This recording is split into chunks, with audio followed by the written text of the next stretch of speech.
Like water, we must flow. Like earth, we must be resilient. The nomadic life.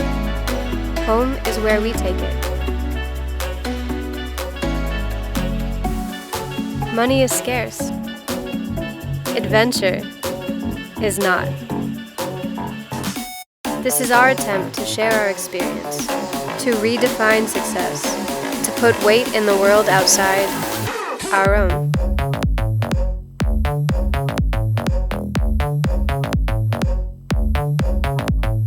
We are on a mission to live life beyond boundaries, to break barriers set by society and ourselves. We've given up almost everything to gain the world. This is our rite of passage. Follow or join us. It's been one full day since last you saw us. The passage took us a bit longer than we originally planned, but we've made it. For now, the boat is quarantined. Bye.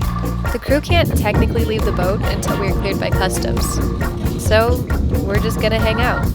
There you go. This is our yellow dish rag quarantine. Every time you enter into a new country with your vessel, you have to put up a yellow flag, which is the quarantine flag. And basically, it just lets the officials know you haven't cleared in legally to the country yet. And you'll have to fly it basically until the captain goes in and fills out all the documents and pays for all the crew and pays the cruising fee and stuff like that. So. You guys have out on the hook. How much scope? 75 with the snubber. We've got 75 out with the snubber. Roger that. We made it after an epic sail, and it really was. The conditions couldn't have been better till about, 10 o'clock, and then it went a little pear-shaped. Our last tack brought us so far out. You know, we just couldn't point high enough to get in at the end, so we had a 15-mile motor in. Shit, it ran down here. So much for no wake. Yeah, no shit. I'm here at Great Harbor Cay Marina in Great Harbor Cay, the Bahamas. It's my first time in the Bahamas, and I'm super impressed. People are really, really, really nice here.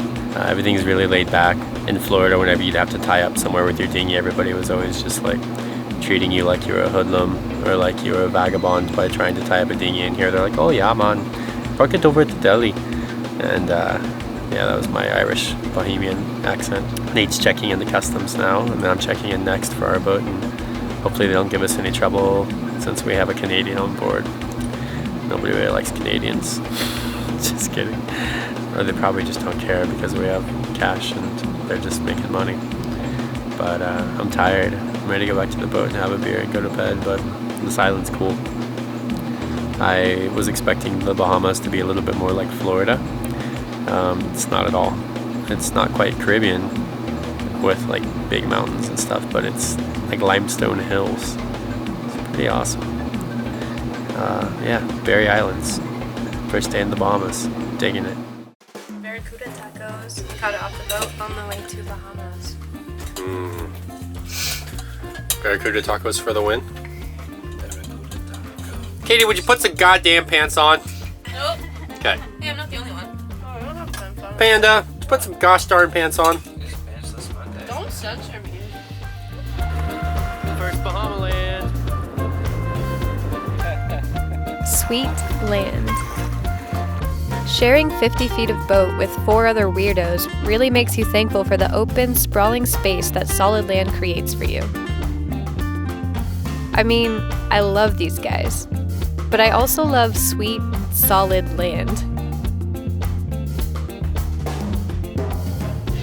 We all sat out, drank a beer, and enjoyed our first Bahama sunset.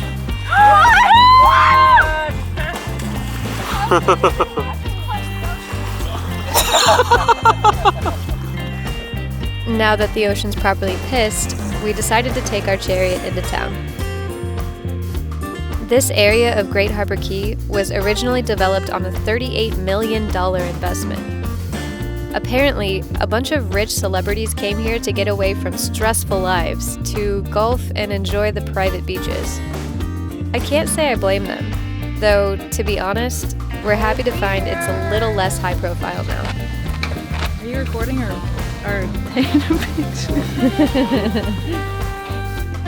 We stumbled into this stand next to the marina that sold fresh conch salad. Ran into our hungry friends. Sorry, Katie, that cat's not for sale. And finally, found our way to cold beers. It's our second day here in Great Harbor Cay. We're off of Cistern Key. We're getting ready to go dive on an airplane that's in like 5 feet of water, so it's not really diving so much as laying down, but it's fine. You excited about airplanes and shit? I'm super excited. I'm ready. Yeah? Waiting on you guys. I'm ready. Panda's ready. In this clean ass cockpit. It looks like a clean ass cockpit you got going on out there. You missed a spot.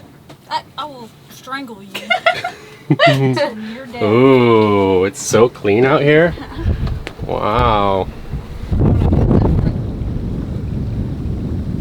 You guys excited to go dive on this airplane? Uh-huh. Yeah? About you, Ming? Super excited. Yeah? I'm gonna try and nail a pretty sweet wow. Can I start over? Cut. Yeah, I'm psyched about the blue hole. I'm gonna try and pull off a nice pratfall right into it.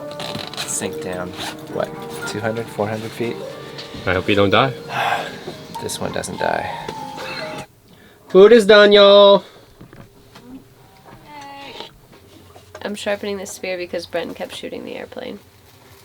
And now it's really dull.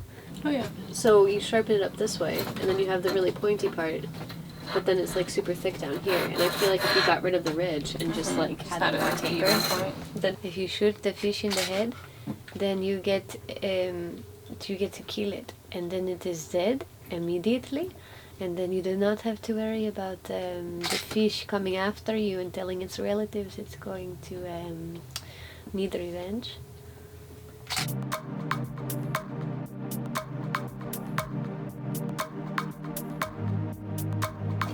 I have finally found something that frightens me, and that's sunken things that dead bodies have maybe once been in. I swear, I feel like I swam around it like 12 different times, but every time I would find a different piece of it. There was 2/3 of the plane I feel like I didn't even know was there. Did not see this entire airplane wing the first time around. And I saw this snapper that was like this inside a hole, and it swam in there, and there was no backside of it, so it was kind of like deep in there hiding from me, and it couldn't get out. And I was thinking like, yes, this is my opportunity. I'm gonna shoot this big ass fish. I'm gonna come out nonchalant with it on the tip of the spear, and everyone's gonna be like, what? I put one finger on the wing to hold me still, and I pull the band back, and I have the spear loaded and ready, waiting for a few minutes. And the snapper finally starts to poke its head out, and then this happens. Right as I stretched it just a little bit further to shoot it, the band snapped. And the fish just looked at me like, Now what you gonna do? and went back in the hole. And there's some bits of it where there were just like hundreds of fish just congregated in that area. And not just like little tiny fish, like decent sized fish. Just In that area, when you swim around it, it's just grasses and everything, and there's nothing for a fish to hide in. But then as soon as you get to the plane, snapper, we saw a parrotfish, we saw a giant, well, to me, underwater, with my perspective, seemingly giant shark. I think it was about 5 feet long. Stingrays everywhere. There's sea cucumbers. They're like this. They look like turds on the floor of the ocean, pooping out little swirly sand turds all around them. And then the turds. About more turds. The turd, it's like, it's a I go never-ending through the cycle of turds eating turds and pooping out turds. It's magic. And I was swimming over this, was it a stingray, did we decide? Swimming over it, I was like, oh, this is neat, this isn't scary at all. And then it swung around on me, and I was just flipping backwards. So I was like, not today, Satan, not getting Steve Irwin's this afternoon. Worst angle ever, first of all. It's a good angle. We went to the blue house. Only got in for a little bit on the hole because it was creepy. And I don't like murky water, and I got stung by jellyfish right away. Little tiny ones. I think I swam down maybe 15 feet at that point, and it scared the crap out of me. And the visibility was really bad there. The dinghy had kind of drifted up into like the sandbar where it was really shallow, like a foot, 2 feet deep. And I came up to get in the dinghy right behind Katie and Amy.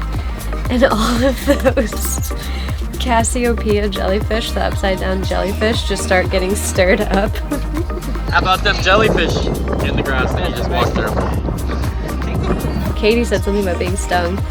And Amy's like standing up on top of them pretty much. Yeah, they stung all of us. My hand went numb for a solid half hour. So that was cool.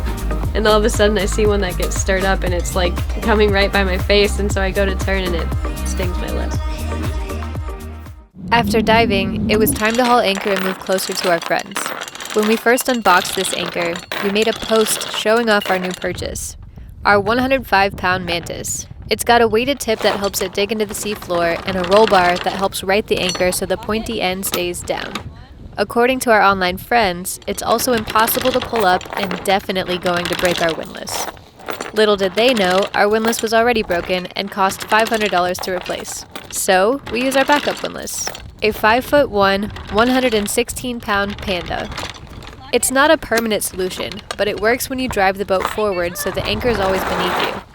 Also, we all take turns so none of us gets too ripped.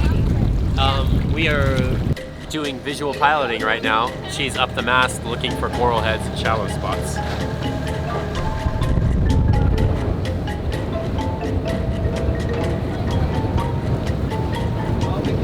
What are you doing? Looking for stuff that'll kill us. Thank you.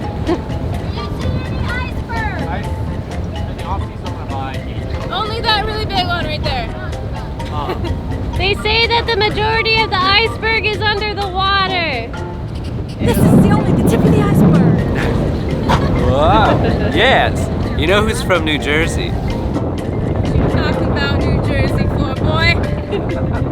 We're moving anchorage over to Walkabout's boat, and we prepared a special gift for them. We're preparing to fire the cannons, so to say. Ready on the port side. Prepare the butts to be fired. Go! I got it up the butt. I got the fucking stitch. Some shake it area. Did you? 3 words when you get in bed. Say whoop. There it is. Don't know how that just happened. How's life in the Bahamas? Terrible. I'm miserable and I hate it. What's your least favorite part about the trip? All the blue water and the oxygen snorkeling and the fish. They all suck. To fix Katie's misery, we took to the study of charts to plan our next move. Follow along to see where we head next. Or